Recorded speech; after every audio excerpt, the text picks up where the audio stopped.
ये 28 राज्यों अंतर्गत कई ऐसे पर्व त्योहार मनाए जाते हैं जो क्षेत्रीयता के अंतर्गत ही रह जाते हैं, लेकिन हर पर्व त्योहार में कुछ न कुछ पौराणिक, धार्मिक और आस्था से जुड़े हुए मसले होते हैं।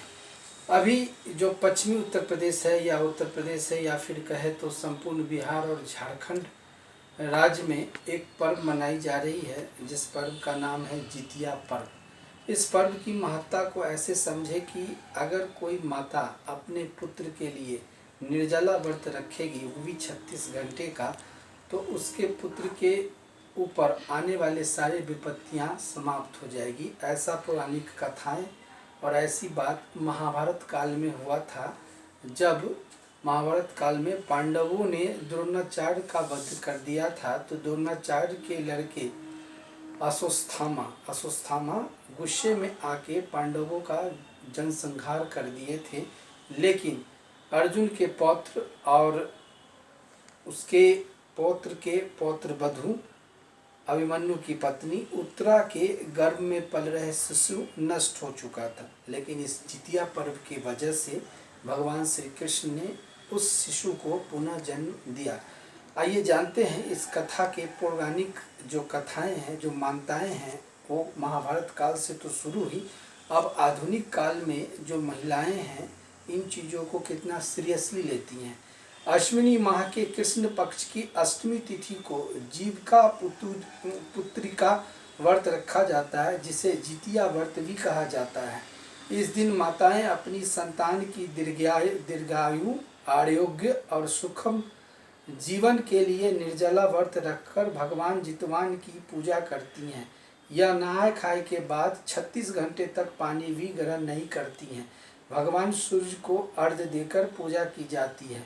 ये इतना टफ पर्व है, त्यौहार है, व्रत है, जो हिंदुस्तान के किसी भी राज्य में अगर लोग मनाते होंगे तो नारी शक्ति, मातृत्व शक्ति के लिए एक बड़ी चुनौती के रूप में है, जिसके तहत हर माताएं अपने पुत्र और पुत्रियों की आयु वृद्धि के लिए, उसके ऊपर कोई विपत्ति ना आए, संकट ना आए, अड़चन ना आए, इसके लिए यह व्रत रखती है।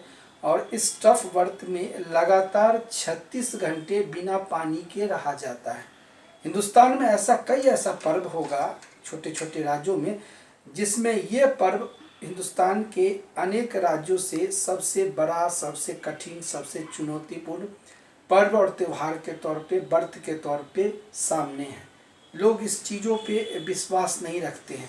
लेकिन आपको ये बता दें हम कि अभी बिहार झारखंड के अलावा, उत्तर प्रदेश के अलावा महाराष्ट्र, राजस्थान, मध्य प्रदेश, छत्तीसगढ़, असम, मेघालय, वेस्ट बंगाल सहित कई राज्यों में इन पर्वों को महिलाएं करना शुरू कर दिया है, क्योंकि इस पर्व की जो प्रामाणिकता है और इसका जो उदाहरण है वो सामने है।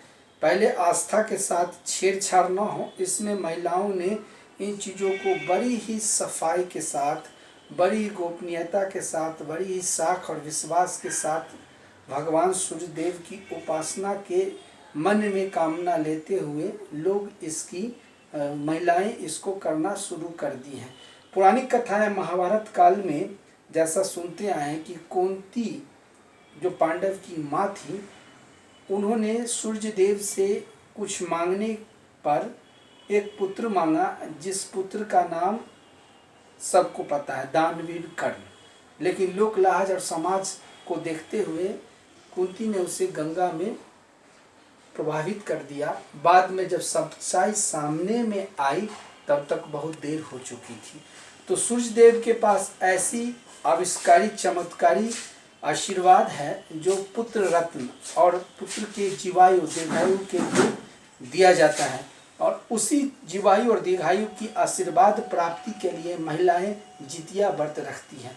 मैं तमाम महिलाओं को इस पर्व के लिए, आस्था का जितिया पर्व के लिए ढेर सारी शुभकामनाएं देता हूं। आशा करता हूं सभी का व्रत अच्छी तरह से मने और सभी के बच्चे दीर्घायु हों, आशीर्वाद हों, मंगलमय हों, इस देश के सर्वांगीण विकास में उनकी भूमिकाएं हों। पार्थ खबर को सब्सक्राइब कीजिए, ज़्यादा से ज़्यादा वीडियो लाइक कीजिए। जय हिंद।